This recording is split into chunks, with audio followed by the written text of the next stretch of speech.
Hi, my name is Christine Stahl, and I am the owner of Sold Home Organizers, which is a staging and home organization company based in East Lyme. And I want to just take a minute to say hello and introduce myself. I'm a graduate of the University of Vermont.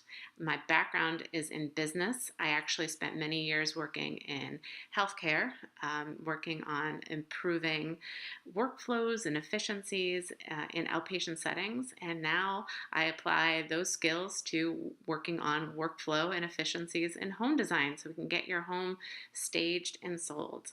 I am actually also a licensed real estate agent and a member of the Real Estate Staging Association. And though I don't actively currently sell properties, I do keep up with market trends, and I think that's really important to bring to the table in home staging. On a personal level, I have two children who keep me very busy and a little golden doodle named Fletch.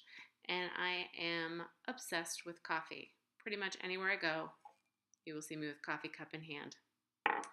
And that's just a little bit about me. Like I said, I hope I get the opportunity to meet you and learn about you and what I can do for you in terms of home staging and organization.